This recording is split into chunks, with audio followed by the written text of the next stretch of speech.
Hi மக்களே, இன்னைக்கு வந்து நம்மளோட தோட்டத்தில்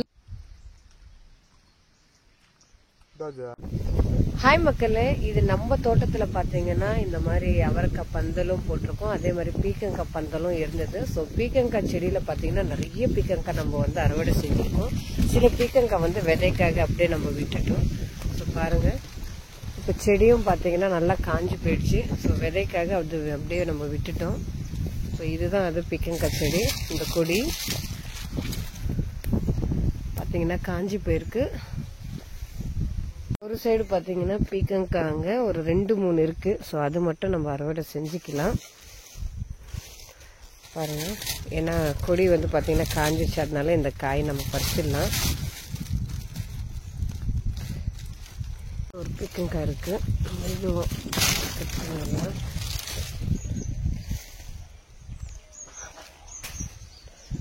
அடுத்து பீக்கங்காய்.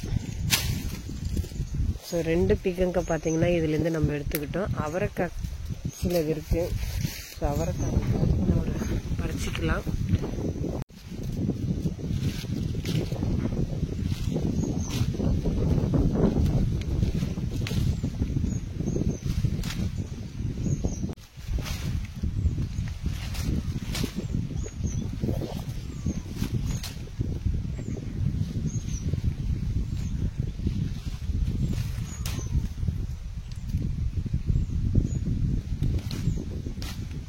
பட்டர்ஃப்ளைஸ் பாத்தீங்கன்னா நல்லா பறந்துகிட்டு இருக்கு பாருங்க.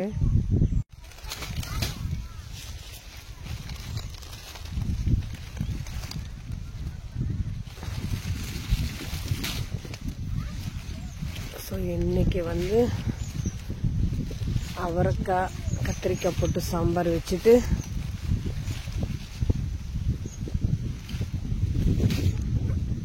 பீக்கங்காய் வந்து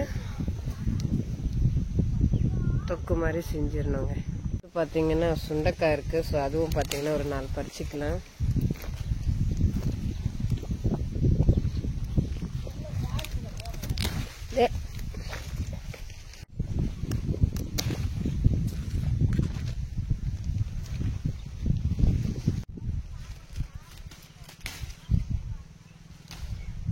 ஸோ இந்த அவரைக்காய் எல்லாம் பார்த்தீங்கன்னா நம்ம அப்படியே காஞ்சிருக்கு பாருங்க. இதெல்லாம் பார்த்தீங்கன்னா நம்ம விதைக்கு எடுத்து வச்சிருக்கோம். ஸோ விதைக்கானது கூட நம்ம பறிச்சிக்கலாம். செடியிலே காயும் போது நல்லா இருக்கும் அந்த விதைகள்.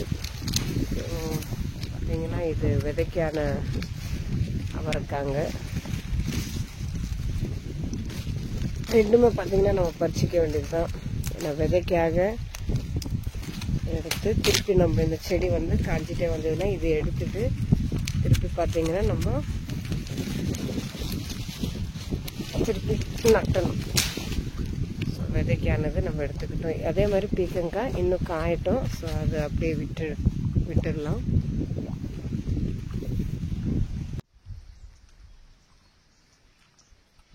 கொத்தவரங்காய் பாருங்க காய்ச்சி இருக்கு. ஸோ இதுதான் வந்து நம்ம இன்னைக்கு அறுவடை, அதாவது பறிச்சிக்கலாம்.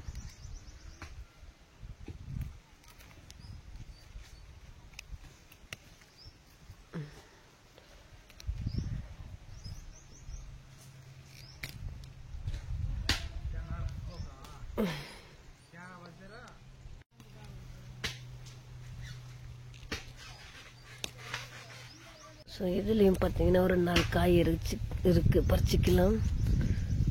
ஸோ செடியில் நம்மளுக்கு ஃப்ரெஷ்ஷான கொத்தவரங்காய் கிடச்சிருக்கு. ஸோ இந்த நெடுக்கவே பார்த்தீங்கன்னா கொத்தவரங்காய் தான் போட்டிருக்கோம்.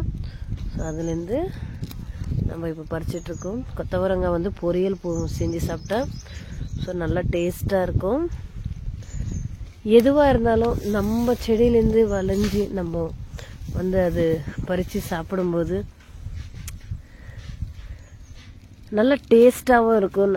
ஸோ ஃப்ரெஷ்ஷான கொத்தவரங்காய் நம்மளுக்கு இவ்வளோ கிடச்சிருக்கு நம்ம தோட்டத்துலேருந்து. ஸோ இது வந்து பொரியல் செஞ்சு சாப்பிட்டோன்னா ரொம்ப ரொம்ப டேஸ்ட்டாக இருக்கும். ஸோ காராமணி இருக்கு, அது ஒரு 4 நம்ம பறிச்சிக்கலாம்.